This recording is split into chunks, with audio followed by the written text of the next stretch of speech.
ನಾನಿವತ್ತು ಹೀರೆಕಾಯಿ ಯೂಸ್ ಮಾಡಿಕೊಂಡು ತೊವೆ ಮಾಡ್ತಾಯಿದ್ದೀನಿ. ಅದಕ್ಕೆ ಹೀರೆಕಾಯಿ ಸಿಪ್ಪೆ ತೆಗೆದಿಟ್ಕೊಂಡಿದ್ದೀನಿ. ಇವಾಗ ಮುಂದೆ ಏನು ಮಾಡಬೇಕಂತ ನೋಡೋ ಬನ್ನಿ. ನಾನಿವತ್ತು ಹೀರೆಕಾಯಿ ಮತ್ತು ಹೆಸರುಬೇಳೆ ಹಾಕಿ ತೊವೆ ಮಾಡೋದು ಹೇಗಂತ ತೋರಿಸ್ತಾ ಇದ್ದೀನಿ.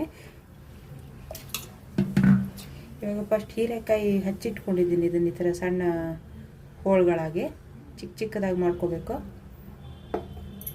ಇವಾಗ ಹೆಸರುಬೇಳೆನ ಚೆನ್ನಾಗಿ ತೊಳೆದು ಬೇಯಿಸ್ಕೊತಾ ಇದ್ದೀನಿ. ನಾನು 1 ಗ್ಲಾಸ್ ಆಗುವಷ್ಟು ತೊಗೊಂಡಿದ್ದೀನಿ. ನೀವು ಎಷ್ಟು ಜನಕ್ಕೆ ಮಾಡ್ತಾಯಿದ್ದೀರೋ ಅಷ್ಟನ್ನು ತೊಗೋಬೇಕು. ನಾನೊಂದು 5-6-7 ಜನಕ್ಕೆ ಆಗುವಷ್ಟು ಮಾಡ್ತಾಯಿದ್ದೀನಿ. ಇದನ್ನು ಇವಾಗ ಸ್ವಲ್ಪ ನೀರು ಹಾಕ್ಕೊಂಡು ಒಂದು 3 ವಿಜಲ್ ಹಾಕಿಸ್ಕೊಳ್ಳೋಣ. ಅದಕ್ಕೇನೆ ಹಸಿಮೆಣ್ಸಿನ್ಕಾಯಿನೂ ಹಾಕೋತಾ ಇದ್ದೀನಿ, ಕಟ್ ಮಾಡಿದ್ದು. ಚೆನ್ನಾಗಿ ಬೇಯಲಿದ್ದೀನಿ. ನೀವು ಒಗ್ಗರಣೆನಲ್ಲೂ ಬೇಕಾದ್ರೆ ಹಾಕೋಬೋದು. ಒಗ್ಗರಣೆ ಹಾಕುವಾಗ ನಾನು ಚೆನ್ನಾಗಿ ಬೆಂದು ಖಾರ ಎಲ್ಲ ಬಿಟ್ಕೊಳ್ಳುತ್ತೆ ಅಂತ ಇದಕ್ಕೆ ಹಾಕೋತಾ ಇದ್ದೀನಿ. ನೀವು ಒಂದು 2-2.5 ಗ್ಲಾಸ್ ಆಗುವಷ್ಟು ನೀರು ಹಾಕ್ತಾಯಿದ್ದೀನಿ. ಸಿಂಪಲ್ಲಾಗಿ ಹೇಗೆ ಮಾಡೋದು ಅಂತ ನಾನು ತೋರಿಸ್ತಾ ಇರೋದು. ಸಿಂಪಲ್ ಅಡುಗೆಗಳು, ಡೈಲಿ ಮಾಡಿಕೊಳ್ಳುವಂಥ ಅಡುಗೆಗಳು, ಬ್ಯಾಚುಲರ್ಸ್ಗಳಿಗೆ ಮಾಡುವಂಥ ಅಡುಗೆಗಳು, ಆ ಥರದ್ದೇ ನಾನು ತೋರಿಸ್ತಾ ಇರೋದು. ಇವಾಗ ಸ್ವಲ್ಪ ಅರಿಶಿನ ಪೌಡ್ರ್ ಹಾಕ್ಕೊಳ್ಳೋಣ.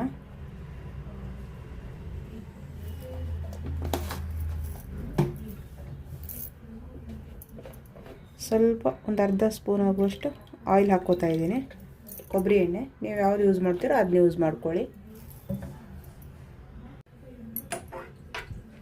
ಇವಾಗ ಒಂದು 3 ವಿಜಲ್ ಆಗಲಿ. ಇವಾಗ ಇದು ಹೆಸರುಬೇಳೆ ಬೇಯಿಸ್ಕೊಂಡಾಗಿದೆ, ಬೆಂದಿದೆ ಚೆನ್ನಾಗಿ. ತುಂಬ ಪೇಸ್ಟ್ ಬೇಕನ್ಸಿದ್ರೆ ಪೇಸ್ಟ್ ಆಗಿ ಮಾಡ್ಕೋಬೋದು. ನಾನು ಅಷ್ಟು ತುಂಬ ಪೇಸ್ಟ್ ಏನು ಮಾಡಿಸ್ಕೊಂಡಿಲ್ಲ. ಇವಾಗ ಇದಕ್ಕೆ ಹೀರೆಕಾಯಿ ಹಚ್ಚಿಟ್ಕೊಂಡಿದ್ದೀನಲ್ಲ ಅದನ್ನ ಹಾಕ್ಕೊಂಡು ಸ್ವಲ್ಪ ಒಂದು ಕುದಿ ಕುದಿಸೋಣ. ಇಲ್ಲಾಂದ್ರೆ ನೀವು ಆಯಿಲಲ್ಲಿ ಫ್ರೈ ಮಾಡಿನೂ ಹಾಕ್ಕೋಬೋದು. ನಮ್ಗೆ ಜಾಸ್ತಿ ಆಯಿಲ್ ಇಷ್ಟಪಡಲ್ಲ, ಅದಕ್ಕೋಸ್ಕರ ನಾನು ಹಿಂಗೆ ಮಾಡ್ತಾಯಿದ್ದೀನಿ.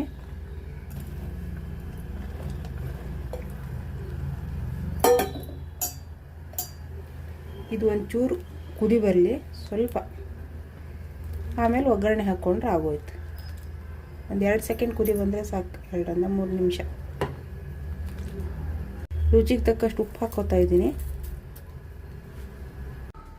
ಇವಾಗ ಕಟ್ ಮಾಡಿರೋ ಶುಂಠಿ ಹಾಕ್ಕೋತಾ ಇದ್ದೀನಿ ಸ್ವಲ್ಪ. ನೀವು ಒಗ್ಗರಣೆಗೆ ಬೇಕಾದ್ರೆ ಒಗ್ಗರಣೆಗೂ ಹಾಕ್ಕೋಬೋದು. ಇದನ್ನ ನಾನು ಇವಾಗಲೇ ಹಾಕ್ಕೋತಾ ಇದ್ದೀನಿ. ನಾನು ಇವಾಗ ಯಾಕಂದ್ರೆ ಅದೆಲ್ಲ ಚೆನ್ನಾಗಿ ಬೆಂದು ಎಲ್ಲ ಶುಂಠಿದೆಲ್ಲ ಇದು ಬಿಟ್ಕೊಳ್ಳುತ್ತೆ ಅಂತ ನಾನು ಹಾಕ್ತಾಯಿದ್ದೀನಿ. ಒಗ್ಗರಣೆಗೆ ಹಾಕಿದರೆ ಸ್ವಲ್ಪ ಇದಾಗಿಬಿಡುತ್ತೆ, ಗಟ್ಟಿಯಾಗಿಬಿಡುತ್ತೆ. ಅದಕ್ಕೆ ಹಾಗೆ ಬೇಯಕ್ಕೆ ಹಾಕ್ತಾಯಿದ್ದೀನಿ. ನೀವು ಹೆಂಗೆ ಬೇಕೋ ಹಂಗೆ ಮಾಡ್ಕೋಬೋದು.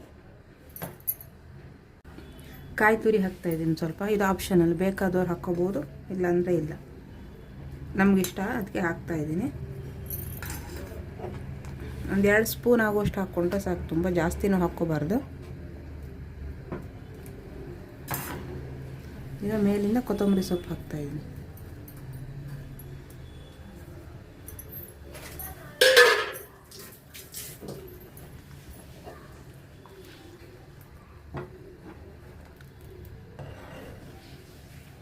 ಇವಾಗ ಇದು ರೆಡಿ ಇದೆ. ಇನ್ನು ಒಗ್ಗರಣೆ ಹಾಕ್ಕೊಂಡ್ರೆ ಆಯ್ತು. ಅದಕ್ಕೆ ಚಪಾತಿಗೆ, ವೈಟ್ ರೈಸಿಗೆಲ್ಲ ತುಂಬ ಚೆನ್ನಾಗಿರುತ್ತೆ. ಟ್ರೈ ಮಾಡಿ ಒಂದು ಸಲ. ನೀವು ಒಗ್ಗರಣೆಗೆ ರೆಡಿ ಮಾಡ್ಕೊಳ್ಳೋಣ. ನಾನು ಒಗ್ಗರಣೆ ಕೊಬ್ಬರಿ ಎಣ್ಣೆ ಯೂಸ್ ಮಾಡ್ತಾಯಿದ್ದೀನಿ. ನಮ್ಮಲ್ಲಿ ಕೊಬ್ಬರಿ ಎಣ್ಣೆನ ಯೂಸ್ ಮಾಡೋದ್ರಿಂದ ನಾನು ಅದನ್ನೇ ಹಾಕ್ಕೋತಾ ಇದ್ದೀನಿ. ನೀವು ಯಾವುದು ಯೂಸ್ ಮಾಡ್ತೀರೋ ಅದನ್ನ ಬಳಸ್ಕೊಳ್ಳಿ.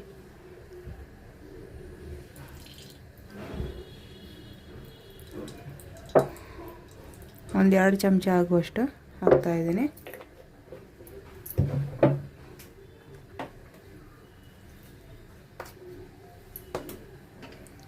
ಎಣ್ಣೆ ಸ್ವಲ್ಪ ಬಿಸಿ ಆದಮೇಲೆ ಜೀರಿಗೆ ಹಾಕ್ಕೊಳ್ಳೋಣ.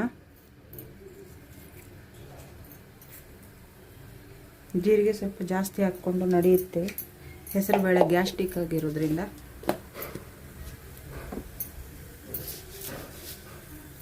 ಸಾಸಿವೆ ಹಾಕ್ತಾಯಿದ್ದೀನಿ.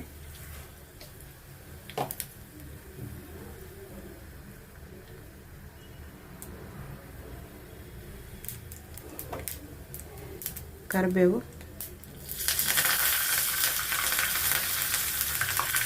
ಹಿಂಗೆ ಹಾಕ್ತಾಯಿದ್ದೀನಿ.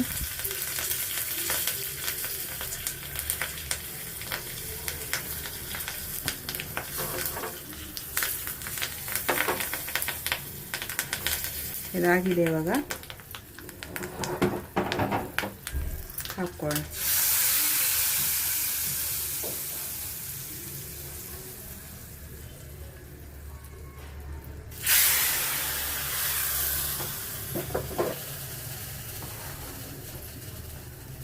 ಇವಾಗ ಹೀರೆಕಾಯಿ, ಹೆಸರುಬೇಳೆ ದಾಲ್ ಅಥವಾ ತೊವೆ ಏನಾದರೂ ರೆಡಿ ಇದೆ. ನೀವು ಮಾಡ್ಕೊಳ್ಳಿ, ಟೇಸ್ಟ್ ಮಾಡಿ ಮಾಡಿಕೊಂಡು ಚಪಾತಿ ಅನ್ನಕ್ಕೆಲ್ಲ ತುಂಬ ಚೆನ್ನಾಗಿರುತ್ತೆ. ನನ್ನ ವಿಡಿಯೋ ಇಷ್ಟ ಆದರೆ ಲೈಕ್ ಮಾಡಿ, ಸಬ್ಸ್ಕ್ರೈಬ್ ಮಾಡಿ, ಪ್ಲೀಸ್ ಶೇರ್ ಮಾಡಿ. ಆದಷ್ಟು ಹೊಸ